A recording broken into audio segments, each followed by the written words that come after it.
জাতীয়করণ করা হচ্ছে এবং এই জাতীয়করণ কার্যকর করার জন্য একটা জাতীয়করণ সচিবালয় আন্তঃমন্ত্রণালয়ের একটা কমিটি গঠন করা হয়। সেই কমিটিতে পিএসসি সহ সকল মন্ত্রণালয়ের সদস্য ছিলেন।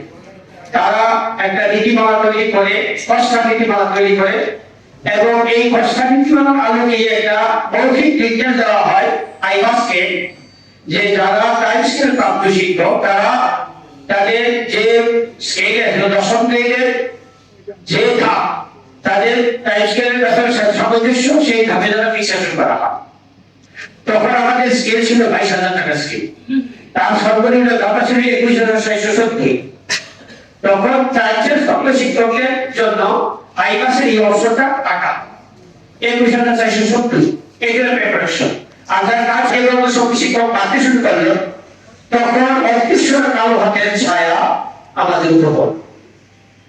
এই 24 পিডি বাস্তবায়ন চূড়ান্ত হওয়ার আগেই আইবাসকে নির্দেশ দিয়ে এই অবস্থাকে বন্ধ করে দেওয়া। দৃষ্টি আকর্ষণ আপনাদের মাধ্যমে করতে চাই, আমরা শিক্ষক সমাজ, আমরা এই বয়সে এসে এখানে যারা শিক্ষক আছেন কারো 55 বছর, কারো 58 বছর, মানে 50 বছরের নিচে সাধারণত নেই। এই শিক্ষক সমাজ আপনার দাঁড়ায় ঘুরে বেড়াচ্ছে, কোনো কাজ হচ্ছে না। আমরা আন্দোলন করতে গেলেও এরকম বয়সে আন্দোলন বেগবান করার সেই সক্ষমতা আমাদের নেই, যার কারণে আমরা সাংবাদিকদের দৃষ্টি আকর্ষণ করছি আপনারা আমাদের এই বিষয়গুলো যথাযথ কর্তৃপক্ষের কাছে পৌঁছায় দেবেন। ধন্যবাদ। আমরা নিয়োগপ্রাপ্ত হই, দেখা যায় আমি কুড়িগ্রাম জেলায় আছি, দেখা আমার কুড়িগ্রাম জেলার একজন টিচার খাগড়াছড়িতে নিয়োগ পেয়েছে, ওই স্কুলটা সরকারি হয়েছে, এখন তার পরিবার পরিজন থাকে কুড়িগ্রামে। যেহেতু বদলির ব্যবস্থা আছে, আপনারা জানেন যে এনটিআরসির মাধ্যমে যারা নিয়োগ পাচ্ছে তারাও বদলি হতে পারে, কিন্তু আমি সরকারি নিয়োগ প্রাপ্ত একজন শিক্ষক, আমি বদলি হতে পারবো না। এই আমার যে অধিকার থেকে আমাকে বঞ্চিত করা হয়েছে। আমি দীর্ঘদিন বাইরে চাকরি করছি, আমি এখন বদলিটা আমি আমার এলাকায় যাব, সেই জায়গায় যাওয়ার সুযোগ আমাদের রাখা হয়নি।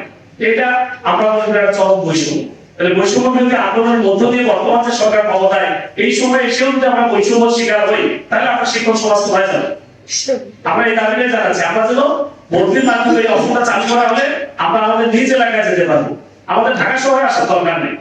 আমি যেন আমার নিজ এলাকায় যেতে পারি, আমি আমার পরিবার পরিজন নিয়ে একত্রিত ভাবে বসবাস করতে পারি, এই দাবিটুকু আমরা রাখছি, আর কিছু